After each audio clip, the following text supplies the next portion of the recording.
మజ్జిగ బాగా బీట్ అయిపోయాయండి. దీంట్లో ఇప్పుడు మనం పెట్టుకున్న పసుపు మిక్సీలో వేసుకున్నాం కదా, పచ్చి కొమ్మలు లేకపోయినా మామూలు పసుపు అయినా వేసుకోవచ్చు. 2 వేసాను. నేను అసలు మార్నింగ్ ఈ వాటర్ కూడా తాగుతానండి. పచ్చి పసుపు లెమను వేసి మరగబెట్టేసుకొని ఆ వాటర్లో కొంచెం మిరియాల పొడి వేసుకొని తాగుతాను. హెల్తీగా ఉంటే చాలా మంచిది. మెంతులు ఒక 3 స్పూన్లు, మనం 3 కిలోలు కదా పెడుతుంది. మెంతులు పచ్చివే అలా వేసేయచ్చండి. ఆ స్మెల్ అదే వస్తుంది మనకి మిరపకాయల్లోకి. 1 కిలోకి ఈ గ్లాస్తో గ్లాసు బావు 1 కిలోకి. అంటే మనం ఇప్పుడు 3 కిలోలు కదా, 4.5 గ్లాసులు 5 గ్లాసులు వేస్తే సరిపోతుంది. నేను ఫస్ట్ 4 గ్లాసులు వేస్తాను. మళ్ళీ అసలు కాయలు కారం లేవు. 4 గ్లాసులు ఉప్పు వేసేసాము. ఇది కూడా మనము బాగా బీట్ చేసుకోవాలి. ఈ ఉప్పు కరిగిపోయేంత వరకు బీట్ చేయాలి.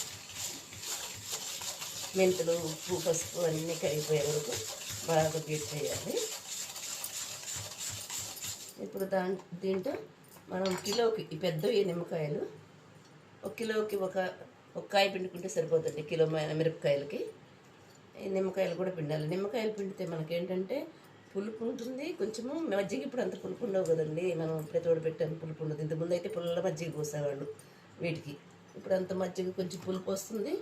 కలర్ కూడా చేంజ్ కాదు. నిమ్మకాయ ఒకటి వేడి నీళ్ళలో వేస్తున్నాం కాబట్టి తెల్లగా ఉంటాయి. మెంతులు వేస్తున్నాం కాబట్టి షుగర్ పేషెంట్లు కానీ ఎవరికైనా అంతా మంచిది. అసలు మెంతులు పిల్లలకు పెట్టినా పెద్దోళ్ళకి పెట్టినా మెంతులు పెడితే బాగుంటుంది. నిమ్మకాయ కూడా పిండేశాను. ఇప్పుడు ఇవంతా బాగా బీట్ చేసేసుకొని ఉప్పు, మెంతులు, పసుపు ఉంటే పసుపు, నేను పసుపు కొమ్ములు వేసాను. పెరుగు 1.5 లీటర్ పెరుగు మొత్తం కలిపి. కొంచెం ఇది పెరుగు పలుసుగా ఉంటేనే కాయ లోపలికి వెళ్తుందండి. అందుకని కొంచెం తిక్కు ఉండకూడదు, పలుసుగా చేసుకుందాం. మనం మజ్జిగలో వేసేసాక అవి 3 రోజులు అసలు కలపకూడదు. మనం కదిపి ఎవరికి అలా పెట్టేయాలి. 3 రోజుల తర్వాత అప్పుడు మనము ఇటు తీయాలి. ఇలా పోసేసుకోవాలండి. అన్నీ ఈ మజ్జిగలో పోసేసుకోవాలి. సాల్ట్, పసుపు, మెంతులు అన్నీ మిరపకాయల్లో పోసేసుకున్నాం.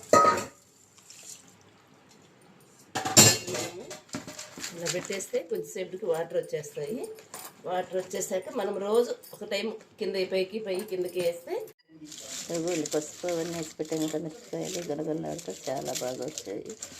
చాలా బాగా ఉండేవి, బాగున్నాయి. కారం తక్కువ ఉంటాయి. ఇది అందరూ ట్రై చేయండి. నేను వీడియో పెడతాను.